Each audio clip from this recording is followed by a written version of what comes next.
Hello दोस्तों, welcome back to our YouTube channel. तो दोस्तों, आज के हम एक और नई वीडियो में आपके साथ इस वीडियो में बात करने वाला हूं फिजिक्स के बारे में, जो कि जनरल साइंस का एक पार्ट है। फिजिक्स, केमिस्ट्री, में बायोलॉजी, इन तीनों में से फिजिक्स स्टार्ट किया है, जिसमें मोशन गति मैं करा रहा हूं, जिसमें आपके 2 पार्ट डाल दिए हैं। ये तीसरा पार्ट है। ओके, तो तीसरा पार्ट में क्या है, पहले पार्ट में क्या पढ़ाया था हमने, गति के बारे में बताया था। ओके, गति क्या होती है, और उसके बाद दूरी तथा विस्थापन में अंतर पूरा डिटेल में बताया था। यदि आपने पहली वीडियो न देखी हो तो आप जाके देख सकते हो। ठीक है, दूसरी वीडियो की थी, उसमें हमने चाल चाल वेग और एक्सेलरेशन, इन तीनों के बारे में जाना था। ठीक है, आज हम देखेंगे प्रक्षेप गति के बारे में। ओके, क्या प्रक्षेप गति। तो देखो, जो भी बीपीएससी की तैयारी कर रहे हो, बीपीएससी की तैयारी कर रहे हो, एलडीसी या और भी कोई एग्ज़ाम, तो उसके लिए क्या है कि आपका 50 क्वेश्चंस आते हैं। ठीक है, जिसमें से 25 क्वेश्चन किसके होते हैं, लगभग 25 क्वेश्चन आपके जनरल साइंस से पूछे जाते हैं। तो ये आपके लिए काफ़ी इम्पोर्टेंट होने वाला है। 25 क्वेश्चन जनरल साइंस के आने वाले हैं। ठीक है, तो इसलिए मैं जनरल साइंस करा रहा हूँ बेसिक से, और जैसे ही कोई नोटिस आता है तो आपकी प्रैक्टिस सेट स्टार्ट हो जाएंगे। अभी फ़िलहाल बेसिक से चलेगा। ठीक है, तो इसमें स्टार्ट करते हैं, प्रक्षेप गति क्या होती है। और जो भी और भी एग्ज़ाम हो, आप NWDA LDC की तैयारी कर रहे हो तो उसके लिए भी आप देख सकते हो। ठीक है, और प्रैक्टिस सेट चल ही रहा है, एक वीडियो डाल दी थी मैंने आज, तो वो देख लेना। उसमें प्रमुख दर्रे थे, काफ़ी इम्पोर्टेंट थे। और आपका जो पड़ोसी देश होते हैं भारत के, उनकी सीमाएं लगी थी इंडिया से, उसके बारे में बताया था। और जो प्रथम महिला, भारत में प्रथम महिला, ये काफ़ी इम्पोर्टेंट क्वेश्चन बनता है इससे, इसके बारे में बताया था। तो आप जाके देख लेना, काफ़ी इम्पोर्टेंट है। इन 3 टॉपिक से कराया है, लगभग एक क्वेश्चन चांसेस से आ सकता है। ठीक है, जीके का पार्ट है, तो आप जाके देख सकते हो, प्लेलिस्ट बनी हुई है। ओके, तो अभी स्टार्ट करते हैं प्रक्षेप गति। तो देखो, प्रक्षेप गति क्या होता है, जैसे ये कोई व्यक्ति खड़ा है और इसने कुछ फेंका, ऊपर की ओर फेंका, तो इस तरह से गया। ठीक है, तो इसी को क्या कहते हैं, प्रक्षेप गति कहते हैं। क्या कहते हैं, प्रक्षेप गति। जैसे आप कुछ फेंकोगे, ठीक है, तो इस तरह से जाए तो उसको क्या कहते हैं, प्रक्षेप गति। अब इसमें देखो क्या होता है, ये ऊर्ध्वाधर होती है, और ये होगी आपकी हॉरिजॉन्टल, ये होगी वर्टिकल। ठीक है, तो इसमें क्या होता है कि देखो, इसमें 2-3 चीज़ पूछता है। इसका इसका पथ कैसा होता है, जो प्रक्षेप गति होती है इसका पथ कैसा होता है। तो इसका पथ देखो परवलयाकार होता है। ठीक है, कैसा होता है, परवलयाकार। ये आपको देखा है पैराबोला लग रहा है। ठीक है, तो इसलिए इसका पथ कैसा होता है, परवलयाकार, परवलयाकार। ठीक है, और इसमें क्या पूछता है, जो क्वेश्चन कहाँ से पूछता है उसे देखते हैं। तो देखो, इसमें इसकी जो ये चीज़ है, ये यहाँ से मैंने कोई वस्तु फेंकी और ये कहाँ तक जाके गिरी, तो इसने जो यहाँ से ये दूरी कितनी तय की, ये क्या कहलाती है, ये आपकी रेंज कहलाती है। क्या कहलाती है, रेंज, परास। और ये यहाँ से मैंने वस्तु, ये कोई ढिला फेंका, ठीक है, इस तरह से समझो, या गेंद फेंकी, तो ये जितनी हाइट तक जाती है, जो मैक्सिमम हाइट होगी, ये हाइट ये भी है, हाइट ये भी है। ओके, तो देखो समझना, मैं डेफिनेशन पे जोर नहीं दे रहा हूँ, डेफिनेशन कैसे क्या है, मैं समझाने पे जोर दे रहा हूँ, तो समझ लो। ठीक है, तो देखो ये क्या है, ये आपकी मैक्सिमम हाइट है, एच मैक्स। ओके, ये हो गई परास, और ये हो गया टी, टाइम, यहाँ से यहाँ तक जाने में कितना समय लग रहा है। तो इन 3 चीज़ों से क्वेश्चन पूछे जाते हैं, परास से, हाइट मैक्स से, मतलब मैक्सिमम ऊंचाई से, और ये उड्डयन काल से। तो इसी के बारे में एक बार देख लेते हैं।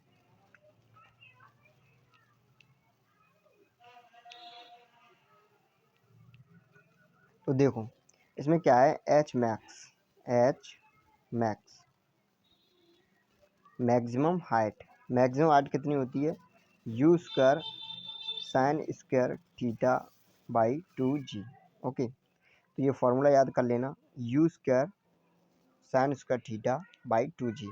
इसको याद कैसे करेंगे, एच मैक्स मतलब हाइट अधिकतम। अधिकतम हाइट कब होगी, जब हम, देखो ट्रिक है ये, कुछ वो नहीं है, ठीक है। ट्रिक याद करने के लिए कैसे, मैक्सिमम कब होता है, कोई भी चीज़ मैक्सिमम कब होती है, जब उसका वर्क करते हैं इस तरह से, ठीक है। तो you square sine square theta, ये क्या होता है, यू साइन थीटा होता है। तो इसी का क्या कर दिया, इसने वर्क कर दिया, तो क्या हो गया, you square sine square theta. जब हम डेरिवेशन करते हैं तो ये क्या होता है, you sine theta, you sine theta होता है ये। तो इसी का क्या कर दिया, इसने वर्क कर दिया और अपॉन में कितना लगा दिया, 2g। तो ये क्या हो गया, हाइट मैक्स, एच मैक्स, ठीक है, मैक्सिमम हाइट। ये तो हाइट हो गई, इसका फॉर्मूला याद रख लेना। रेंज की बात करें तो रेंज क्या होती है, तो देखो रेंज के लिए u square sine 2 theta by g. Okay, range परास के लिए ये फॉर्मूला हो गया।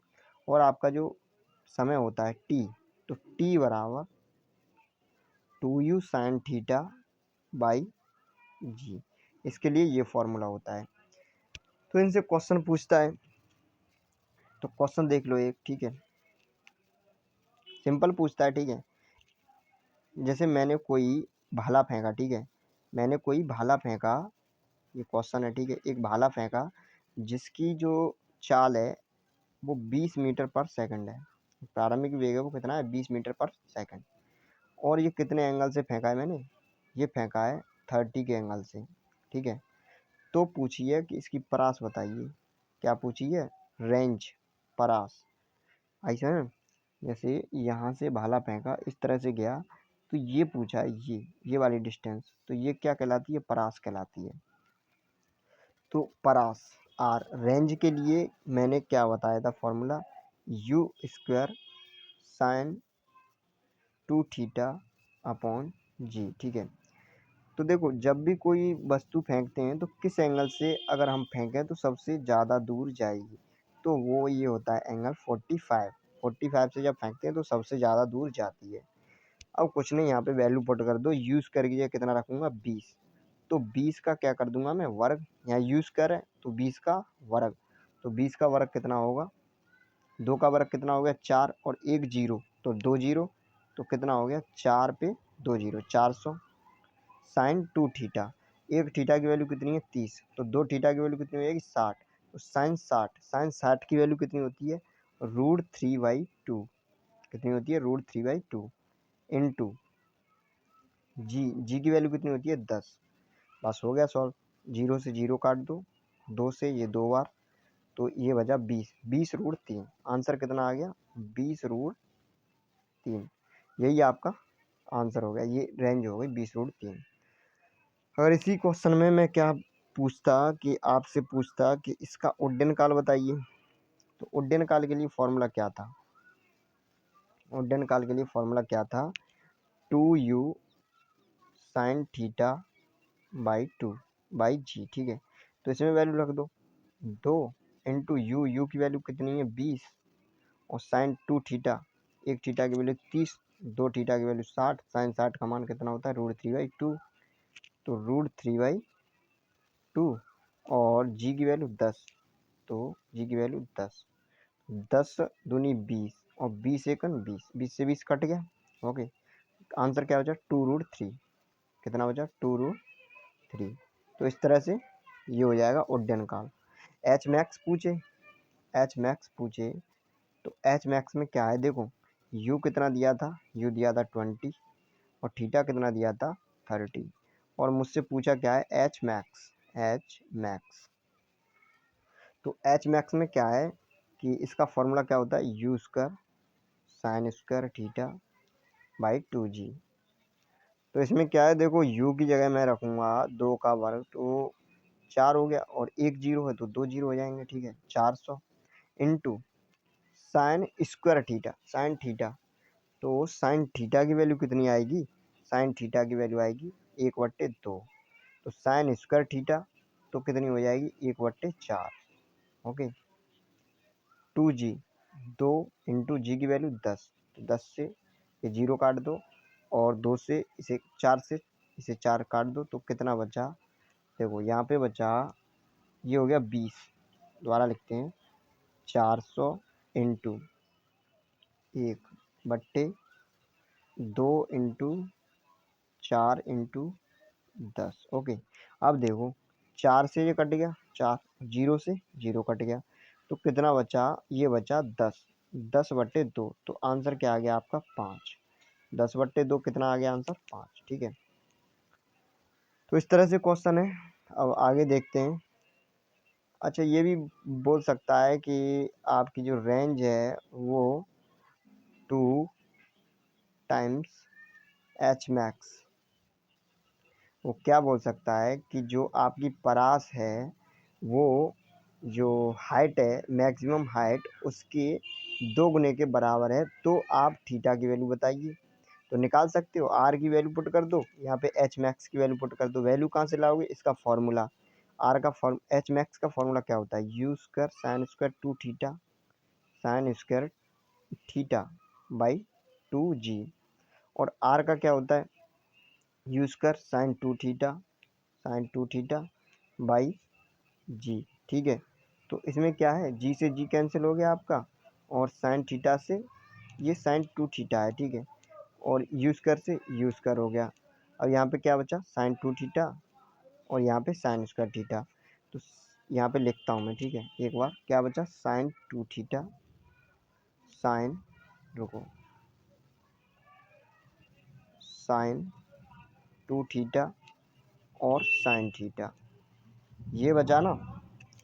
तो अब इसमें क्या करेंगे, ये साइन स्क्वायर थीटा है, तो अब इसमें क्या करेंगे, साइन 2 थीटा को खोल लो, तो इसका फॉर्मूला होता है 2 sine theta into cos theta, और ये हो गया साइन स्क्वायर थीटा। तो स्क्वायर से मैंने काट दिया एक साइन, तो यहाँ पर क्या बचा, 2 कॉस थीटा और ये साइन थीटा।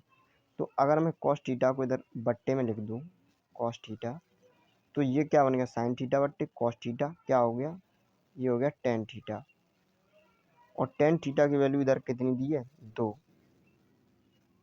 2, कहीं गड़बड़ हो रहा है क्या,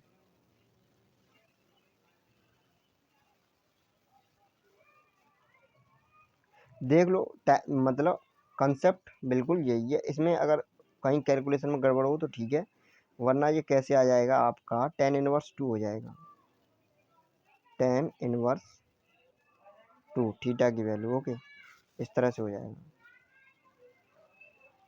तो आगे चलते हैं, अगला क्वेश्चन देखते हैं। ये तो हो गया आपका प्रक्षेप गति से पूरा। ठीक है, अब आगे चलते हैं। प्रक्षेप गति आपकी ख़त्म हो चुकी है। ठीक है, अब बल देखते हैं, बल के बारे में। तो आपका जो गति था वो ख़त्म हो गया। ठीक है, अब स्टार्ट करने जा रहे हैं बल। बल, बल मतलब फोर्स, इसे एफ से, ठीक है, डिनोट करते हैं, और इसका फॉर्मूला होता है एफ बराबर एम ए। अब बल बताओ, बल क्या होता है। तो बल देखो, ये देखो बल चल रहा है, ठीक है, ध्यान रखना, मैं इसे हटा रहा हूँ। अब यहाँ से देखो, ये क्या है, ये कोई पत्थर है, और ये एक व्यक्ति खड़ा है। ये कौन खड़ा है, एक व्यक्ति खड़ा है। मान लो कि आप खड़े हो, आप इसमें फोर्स लगा रहे हो, आप इसमें, आप मतलब इसको ढकेलने की कोशिश कर रहे हो।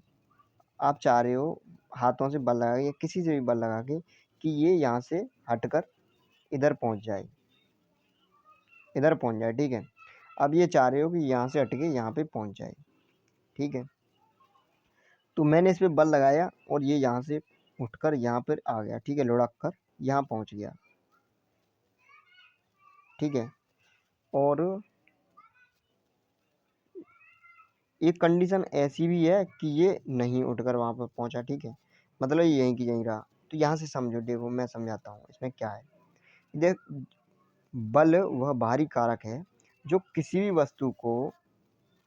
वस्तु की स्थिति को, अवस्था को परिवर्तन करता है या परिवर्तन करने की कोशिश करता है। अब जैसे एक दीवार है, ये दीवार है, ठीक है, ये दीवार है। अब दीवार पे मैं बल लगा रहा हूँ, यहाँ से ये मैं बल लगा रहा हूँ, ठीक है, खड़े होकर। तो ज़रूरी नहीं है कि दीवार पलट जाए, ठीक है, पलट जाए या फिर और कुछ उसकी अवस्था में परिवर्तन हो जाए, वो तो वैसी की वैसी रहेगी। तो क्या ये मतलब थोड़ा ही होगा कि मैंने बल नहीं लगाया, बल तो लगाया ना, समझ में आ रहा है। तो कोशिश कर रहा हूँ ना, उसकी अवस्था में परिवर्तन करने की कोशिश कर रहा हूँ, तो ये क्या कहलाएगा, ये कहलाएगा बल। ठीक है, यहीं से डेफिनेशन बनी है इस तरह से कि बल किसी वस्तु की अवस्था में परिवर्तन लाता है या लाने का प्रयत्न करता है। जैसे कोई भी वस्तु रखी है, एक अवस्था में रखी है, तो क्या कर रहा है, वो उस पे बल लगा के उसकी अवस्था को परिवर्तन करना चाह रहा है। ठीक है, कोशिश कर रहा है। ओके, तो इसी को क्या कहते हैं हम, बल। तो बल एक सदिश राशि है, क्योंकि ये एक डायरेक्शन में लगता है। ठीक है, ये कैसी राशि है, सदिश राशि है। अब इसका फॉर्मूला क्या होता है, एफ बराबर एम ए। यहाँ से देखो एफ बराबर एम ए। एम क्या होता है, एम होता है किलोग्राम, केजी, और ए क्या होता है, केजी। ये होता है मीटर पर सेकंड स्क्वायर, मीटर पर सेकंड स्क्वायर। तो यही आपसे यूनिट बन गई, किलोग्राम मीटर पर सेकंड स्क्वायर। और इसकी यूनिट क्या होती है, और इसकी यूनिट होती है आपकी न्यूटन। न्यूटन होती है। एक न्यूटन में कितने डायन होते हैं, एक न्यूटन बराबर 10⁵ डायन।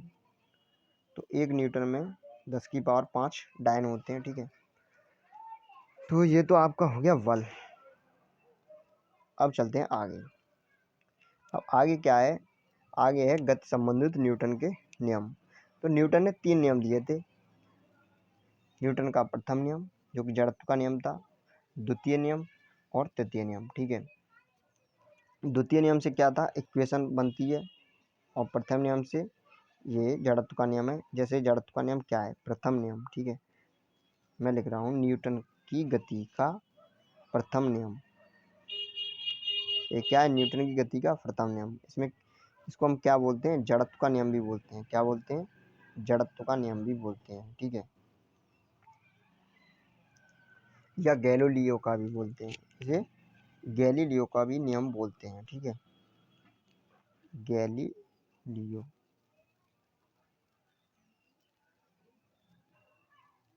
इसे गैलीलियो का भी नियम बोलते हैं। तो अब समझो पहला नियम क्या होता है, न्यूटन की गति का पहला नियम क्या होता है। जैसे जब कोई वस्तु अगर गति में है तो वो गति में रहेगी, विराम में है तो विराम में रहेगी। इसने 2 नियम दिए थे, इसमें भी एक विराम का जड़त्व, एक गति का जड़त्व। तो विराम का जड़त्व क्या है, जब कोई वस्तु रुकी है तो रुकी रहेगी, और यदि वो, ये तो विराम का हो गया। और गति का हो गया, यदि वो गतिशील में है तो गतिशील रहेगी। ठीक है, जैसे रुकी हुई में जैसे आप कंबल फंबल हिलाते होगे, तो उसमें क्या होता है, एकदम झटके से हिलाओगे तो छोटे छोटे कण दिखते हैं, क्योंकि वो स्थिति मतलब किस में थे, विराम में थे।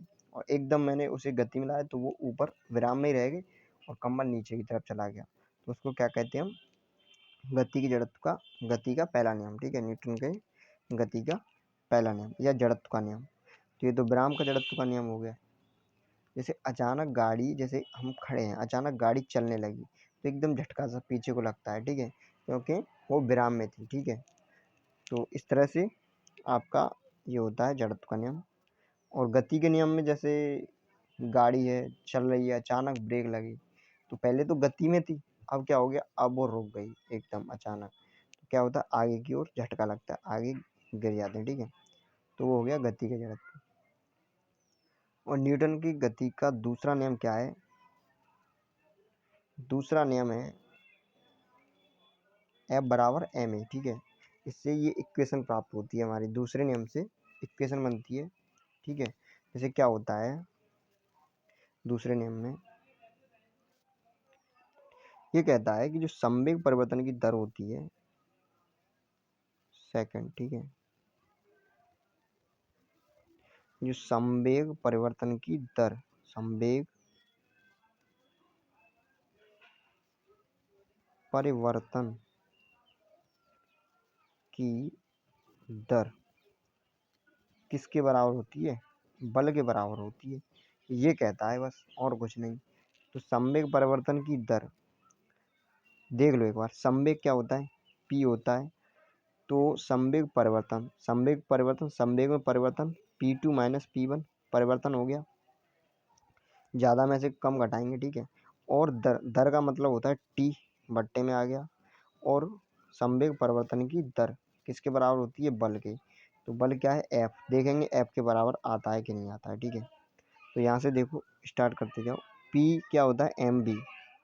तो M1 ये M2 V2 minus M1 V1 बट्टे टी। एम क्या है? एम कांस्टेंट होता है, ठीक है। और वेग बढ़ता रहता है, घटता रहता है, परिवर्तन होता है वेग में। तो एम मैंने बाहर निकाल लिया, कांस्टेंट है तो। और अंदर क्या बचा? V2 minus V1 upon T. यही क्या होता है? यही ए होता है, मैंने बता दिया थर्ड। तो ये हो गया एम ए। तो एम ए एफ बराबर एम ए, मैंने बताया था अभी फॉर्मूला, एफ बराबर एम ए। तो ये हो गया आपका बल, ठीक है। ये इक्वेशन निकल आई दूसरी। अब तीसरा लॉ और देख लो, तीसरा लॉ क्या होता है? तो वो होता है क्रिया प्रतिक्रिया का नियम। क्रिया प्रतिक्रिया का नियम। इसमें क्या होता है? जितना बल हम लगा रहे हैं उतना ही वो दूसरी वस्तु विपरीत दिशा में उस पर लगाती है। जैसे कोई बल इधर से लगा रहा है जितना, उतना ही वो इधर की दिशा में लगाएगी, यदि वो इधर की दिशा में लगा रहा है तो, ठीक है। बस जैसे हम चल रहे हैं, ठीक है, हम कभी चलते हैं तो जैसे पीछे की तरफ बल लगाते हैं, ठीक है, तो उतना ही बल पीछे से हम पर लगाती है कौन? पृथ्वी। हम पृथ्वी पर पीछे की तरफ बल लगाते हैं तो पृथ्वी हम पर पीछे की तरफ बल लगाएगी, ओके। अब जैसे आगे अगर जैसे हम देखें, हाँ, जैसे रॉकेट होती है, रॉकेट। तो रॉकेट क्या होती है? रॉकेट नीचे की तरफ बल लगाती है, ठीक है। जब वो चलती है इस तरह से, तो जो गैसें निकलती हैं उससे वो नीचे की तरफ ढकेलती हैं, नीचे की तरफ बल लगाती हैं, तो वो गैसें फिर वो विपरीत दिशा में बल लगता है, तो वो रॉकेट ऊपर की ओर चली जाती है, ठीक है। और देखो, जैसे बंदूक से गोली चलाने पर झटका लगता है, क्योंकि बंदूक की गोली आगे को जाती है, ठीक है, तो वो पीछे को बल लगाती है। जैसे वो आगे को जाएगी तो पीछे को बल लगाएगी कि नहीं लगाएगी, इसलिए झटका लगता है। तो ये हो गया आपका क्रिया प्रतिक्रिया का नियम। यहाँ से क्लियर हो गया। अब आगे का देखेंगे, ठीक है। और आपकी बीपीएससी आरडीसी की क्लासेस रेगुलर चल रही हैं, आप जाके चेक कर सकते हो प्लेलिस्ट में, ठीक है।